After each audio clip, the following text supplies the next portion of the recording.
Sekarang kita akan menyelidiki bagaimana sih timbulnya suatu GGL induksi itu. Nah, di sini akan saya gambarkan. Nah, misal ini yang pertama ya. Nah, di sini ada sebuah magnet. Nah, ada sebuah magnet, kemudian di sini ada kawat, nanti di sini kawat. Nah, kawat di sini. Nah, di sini sudah terpasang ampermeter. Nah, ini sudah dihubungkan. Nah, di kawat ini mengalir arus. Nah,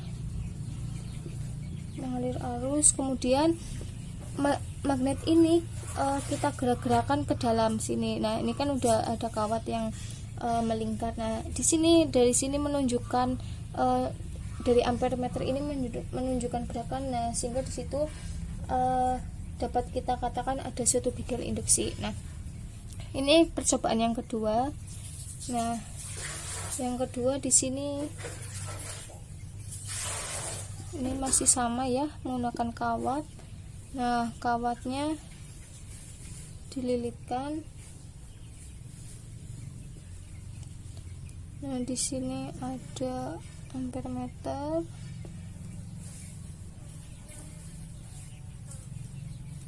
Ya. Nah, di sini untuk magnetnya, nah magnetnya ini magnet diam di dalam solenoidanya. Nah, di sini ya, dimasukkan ke dalam sini. Nah, dan sekarang yang ketiga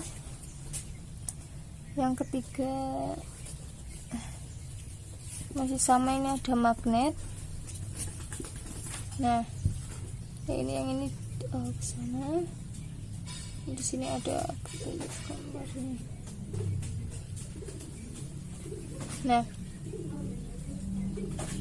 Nah, di sini menunjukkan tidak ada arus ya. Tidak ada arus. Nah, untuk yang ketiga ini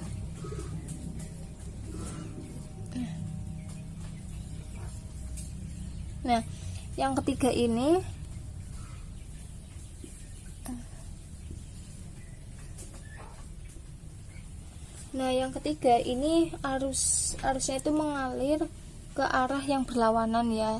Nah, magnetnya itu digerak-gerakan keluar. Nah, ini magnetnya digerak-gerakan keluar. Nah, sehingga arus mengalir ke arah yang berlawanan. Nah, sedangkan untuk di yang kedua ini tidak ada arus. Nah, untuk yang pertama ini ada arus ya. Nah, sehingga begitu. Beda potensial yang ada antara ujung-ujung kumparan itu disebut gaya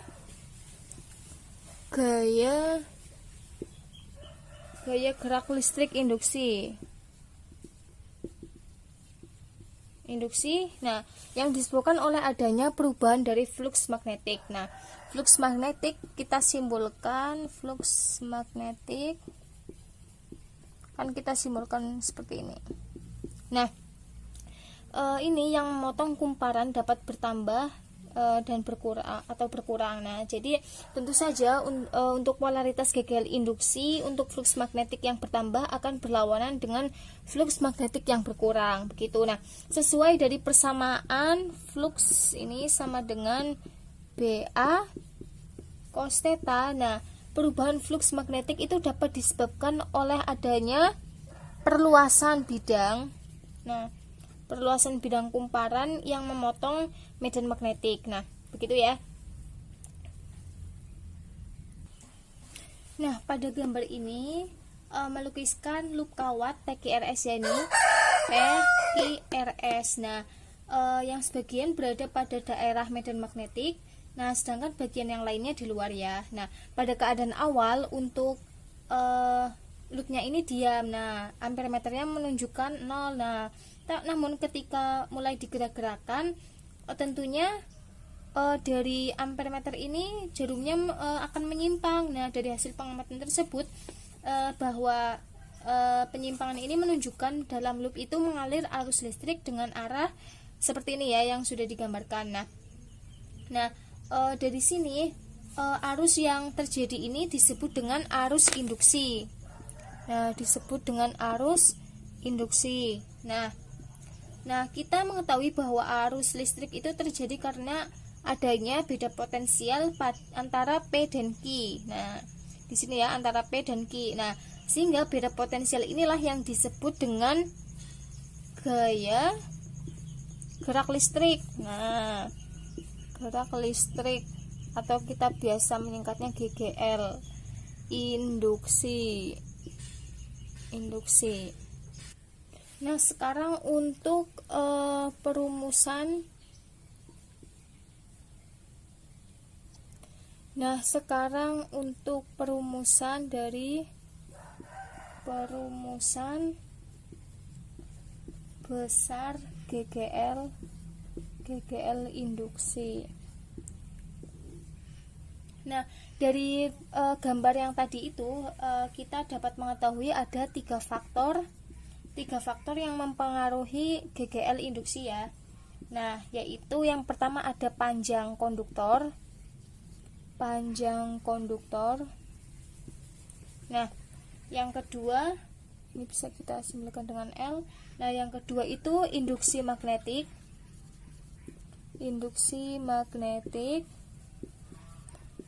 Atau B.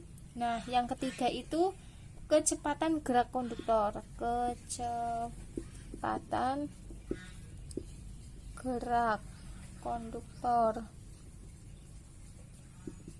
Nah, ini untuk kecepatan kita simbolkan sebagai V ya.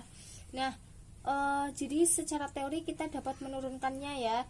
Nah, gerakan loop kawat ke kiri dengan kecepatan V itu kan memotong tegak lurus medan magnetik B. Nah, gerakan ini menimbulkan adanya arus listrik I dalam loop kawat. Nah, seperti yang tadi digambar ini ya di bawah tadi. Nah, kita sudah tahu bahwa PQ berarus dengan panjang L. Nah, akan bekerja gaya magnetik yang disebabkan oleh medan magnetik B. Nah, sesuai dengan persamaannya, jadi F sama dengan I kali L kali B sin theta. Nah, arus dalam kawat PQ itu kan tegak lurus medan magnetik. Nah, sehingga untuk tetanya itu 90 derajat. Nah, tetanya 90 derajat sehingga dapat kita tuliskan F sama dengan I kali L kali B sin 90 derajat. Nah, kita tahu bahwa nilai dari sin 90 itu 1 ya, sehingga pada akhirnya persamaannya menjadi F sama dengan I kali L kali B. Nah, ini persamaannya. Nah, untuk F di sini merupakan gaya Lorentz. Nah, ini satuannya Newton. Nah, kemudian untuk B-nya, B ini merupakan induksi magnetik ya. Induksi magnetik. Ini satuannya Weber per meter kuadrat. Nah, sedangkan untuk I-nya ini merupakan arus induksi atau arus listrik. Nah, ini satuannya ampere. Nah, untuk L di sini merupakan panjang dari penghantar. Panjang penghantar. Nah, ini satuannya meter. Oke, dari gambar ini, nah, jika kita terapkan kaidah telapak tangan kanan pada kawat PQ, maaf tadi gambarnya ini kan sin P Q R S ya. Nah, jadi ketika kita menerapkan kaidah telapak tangan kanan pada kawat PQ, itu mengarahkan ibu jari itu sesuai dengan arah I-nya. Nah, arah I-nya kan ke sana. Nah, mengarahkan keempat jari ini dirapatkan sesuai dengan arah medan magnetik. Nah, jadi dari kutub utara ke kutub selatan magnet tadi. Nah, kita akan mendapatkan arah dorong telapak tangan kanan yaitu ke arah kanan. Nah, ini menyatakan bahwa gaya magnetik F itu berarah ke kanan sehingga cenderung melawan arah gerakan ke kiri. Nah, untuk menjaga agar loopnya itu loop kawatnya itu bergerak dengan laju tetap ke kiri, nah gaya magnetik F harus diseimbangkan dengan adanya gaya luar ini. Nah, ini kan gaya luarnya ke kiri untuk menyeimbangkan. Nah, besarnya itu sama tetapi arahnya berlawanan kan. Tadi kan ke kanan aslinya. Nah, ini untuk menyeimbangkan jadi arah gaya luarnya itu ke kiri. Nah, gaya luar ini dikerjakan oleh tarikan tangan kita ke kiri. Nah, secara matematis kita dapat menuliskan. Nah, jadi seperti ini. F luar itu akan sama dengan negatif F sama dengan negatif F-nya. Tadi kan kita punya persamaan I kali L kali B begitu. Nah, untuk gaya tarikan kita ke kiri itu dikatakan sebagai usaha ya. Dikatakan sebagai usaha. Nah, selama selang waktu delta T, ini selang waktu. Nah, kita telah menarik loop kawat sepanjang jarak delta S. Nah, delta S-nya ini berarti V kali delta T. Nah, usaha yang kita lakukan selama penarikan ini dapat kita tuliskan lebih lengkap, yaitu W ini usaha sama dengan F luar kalikan dengan delta S. Nah, jadi di sini tadi kan F kita punya min I kali L kali B. Nah, untuk delta S nya kita ganti jadi V kali delta T. Nah, begini sehingga bisa kita tuliskan menjadi negatif I kali L kali B kali V kali delta T. Nah, ini ya. Nah, dengan demikian usaha yang kita lakukan selama penarikan memberikan energi untuk mengalirkan arus listrik dalam loop kawat. Nah, energi permuatan yang dibutuhkan untuk mengalirkan arus dalam loop kawat inilah yang kita sebut sebagai gaya gerak listrik. Nah, kita sebut sebagai gaya gerak listrik. Nah, untuk gaya gerak listrik ini, nah sebenarnya seperti ini. Nah, ini dapat kita rumuskan. Nah, rumusnya ini W per Q sama dengan, nah ini. Nah, apabila jumlah muatan yang melewati setiap titik dalam rangkaian selama selang waktu delta T itu adalah Q sama dengan I kali delta T ya. Nah, ini energi total yang diperlukan untuk menggerakkan muatan itu bisa kita cari dengan menggunakan persamaan W sama dengan epsilon kali Q. Nah, W sama dengan epsilon. Nah, Q nya kita ganti ini. Nah, jadi I kali delta T. Nah, usaha yang diperlukan untuk mengalirkan arus dalam loop kawat, nah bisa kita lihat kan persamaannya yang ini. Nah, ini sama dengan usaha yang kita perlukan dalam penarikan loop kawat. Nah, pada persamaan yang sebelumnya tadi yang W sama dengan negatif I kali L kali B V delta T ya. Nah, teman-teman ingat yang ini. Nah, sehingga kita hubungkan persamaan yang ini. Nah, sehingga kita dapat menuliskan epsilon I kali delta T akan sama dengan negatif I kali L kali B kali V kali delta T. Nah, di sini bisa kita coret ya. Nah, I dan delta T-nya ini kita coret delta T-nya sehingga epsilon akan sama dengan negatif dari L B kali V. Nah, dari persamaan ini kita dapat menyimpulkan bahwa GGL induksi pada ujung-ujung sebuah penghantar yang digerakkan memotong tegak lurus suatu medan magnetik, yaitu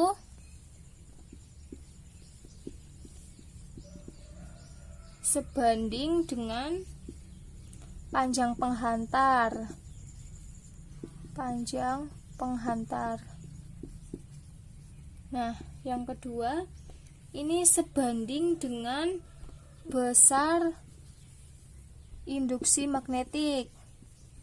Induksi magnetik. Nah, yang ketiga, sebanding dengan kecepatannya. Kecepatan dari penghantar.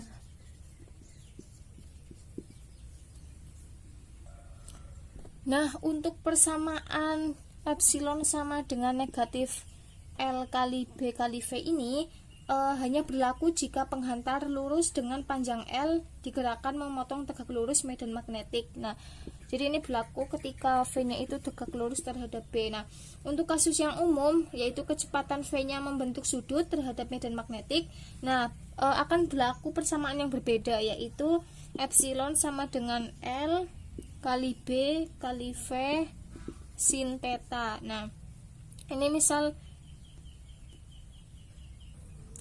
nah kita kan sudah mengetahui bahwa GGL induksi itu disebabkan oleh perubahan flux magnetik ya. Nah, oleh karena itu dari persamaan yang awal tadi yang flux sama dengan B, persamaan yang awal tadi B cos theta kali A ya. Nah, ketika kawatnya itu, loopnya itu digerakkan ke kiri, kan mempunyai laju V ya. Mempunyai laju V ini dalam selang waktu delta T. Nah, loop telah menempuh jarak X. Nah, jarak X ini merupakan V kali delta T ya. Nah, perubahan luas bidang loop ini melingkupi medan magnetik. Nah, sehingga menjadi delta A sama dengan luas dari permukaannya ya. Nah, jadi pada gambar yang awal itu,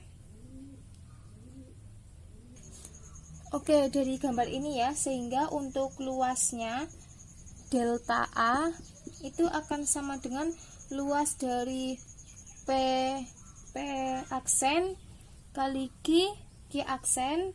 Nah, sama dengan akan sama dengan PQ kali dengan P aksen ya. Nah, sehingga kan tadi kita tahu nilai PQ itu L, nah nilai P aksen itu kan X. Nah, sehingga dari delta A ini dia menjadi L kali V kali delta T. Nah, sehingga perubahan flux magnetik selama loop itu digerakkan menjadi delta flux sama dengan B kali delta A. Nah, delta flux sama dengan, tadi kan A-nya kita masukkan yang tadi, delta A-nya kan menjadi L kali V kali delta T. Nah, kita substitusikan nilai delta fluxnya ini ke dalam persamaan di awal itu. Flux sama dengan B cos theta kali A ini ya. Nah, sehingga kita akan mendapatkan epsilon kali delta T sama dengan negatif B kali L kali V kali delta T. Nah, di sini epsilon kali delta T. Nah, ini kan merupakan delta flux ya, sehingga ini kita ganti menjadi delta flux. Nah, sehingga untuk nilai epsilon atau GGL-nya itu menjadi negatif dari delta flux dibagi dengan delta T. Nah, jika banyak lilitan atau lilitan kumparan, nah itu kita simbolkan sebagai N. Nah, GGL induksi pada ujung kumparan itu diberikan persamaannya menjadi epsilon sama dengan negatif N. Nah, ini jumlah lilitan kali ini delta fluxnya dibagi dengan delta T. Nah, ini juga bisa kita tulis negatif N. Nah, ini karena delta ya, jadi di sini ada flux yang terakhir dikurangi flux yang awal, ibaratnya begitu, kali delta T. Nah, jika perubahan flux magnetik itu terjadi pada selang waktu yang singkat, jadi bisa kita tuliskan delta T itu karena di waktu yang singkat ya, jadi delta T-nya itu mendekati 0. Nah, GGL induksi pada ujung kumparan itu persamaannya menjadi epsilon sama dengan negatif N limit. Nah, jadi di sini limit karena mendekati, delta T mendekati 0, delta flux dibagi dengan delta T. Nah, sehingga di sini menjadi epsilon sama dengan negatif N kali D flux dibagi dengan dt. Nah, sehingga dari dua persamaan ini dan ini, nah ini dapat kita kenal sebagai persamaan Faraday atau hukum Faraday dengan bunyi GGL induksi. GGL induksi yang timbul pada ujung-ujung suatu penghantar atau kumparan, nah adalah sebanding dengan laju perubahan fluks magnetik yang dilingkupi oleh loop penghantar atau kumparan tersebut. Nah, sedangkan untuk tanda negatif di sini ini merupakan konsekuensi dari hukum kekekalan energi. Nah, sekarang bagaimana untuk kasus GGL induksi oleh perubahan luas bidang kumparannya? Nah, persamaan Faraday untuk untuk kasus luas bidang A-nya itu berubah, jadi B-nya dan θ-nya itu tetap, sehingga kita akan mempunyai persamaan epsilon sama dengan negatif N kali D flux dibagi dengan dt. Nah, sama dengan negatif N D. Nah, karena ini fluxnya ini kita ganti ya, jadikan BA cos theta ini per dt ya.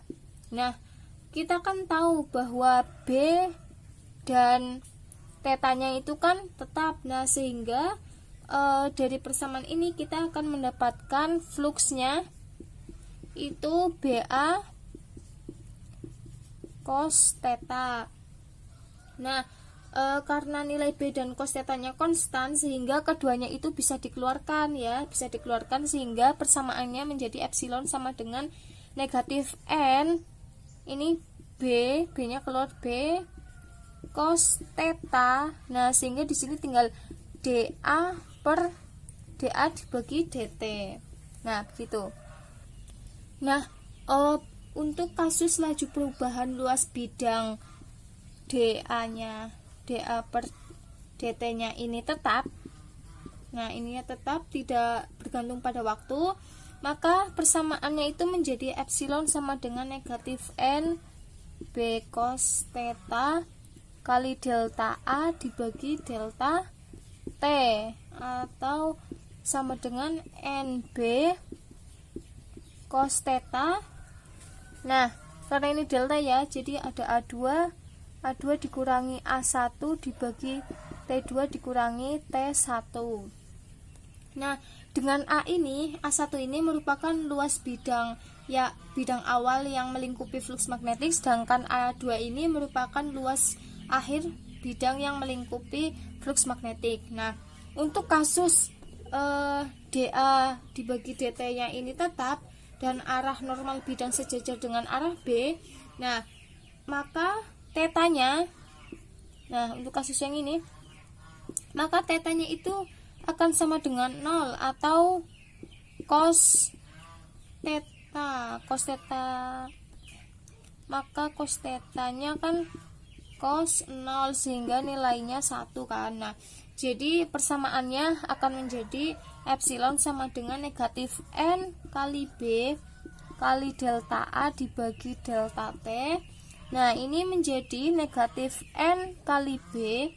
Nah, A2 dikurangi A1 dibagi T2 dikurangi T1.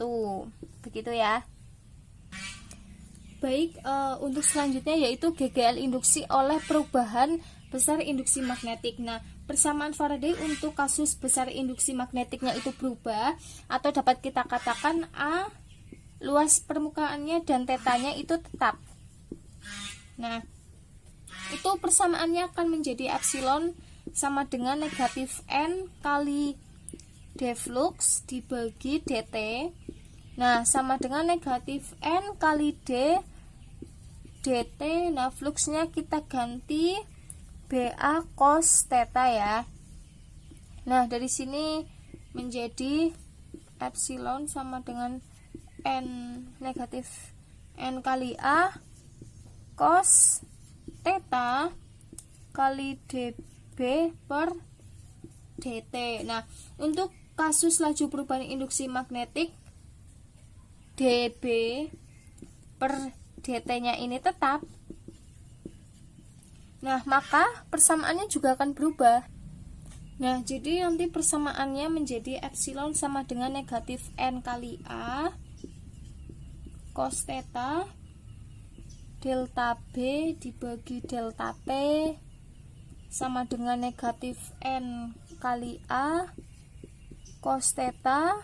Nah, di sini B2 dikurangi B1 dibagi T2 dikurangi T1 ya.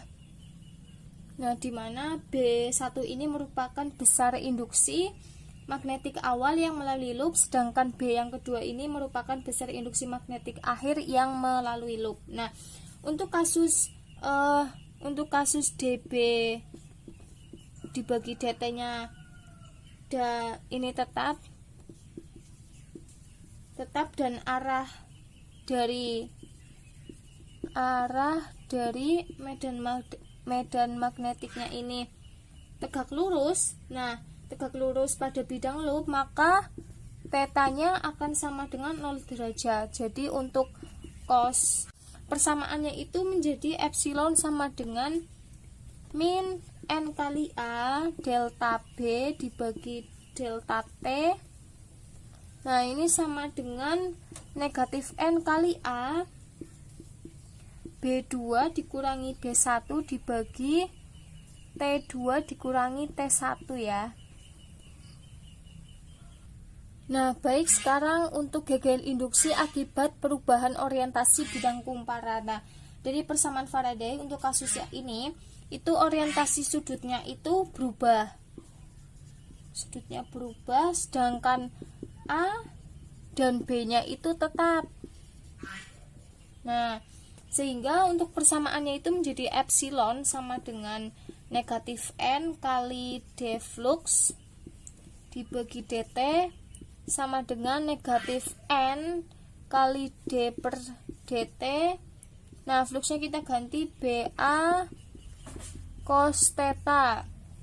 Nah, karena nilai A dan B nya konstan, sehingga keduanya dapat kita keluarkan dari tanda diferensial ini. Nah, sehingga menjadi epsilon sama dengan negatif n kali B kali A d cos theta dibagi dt.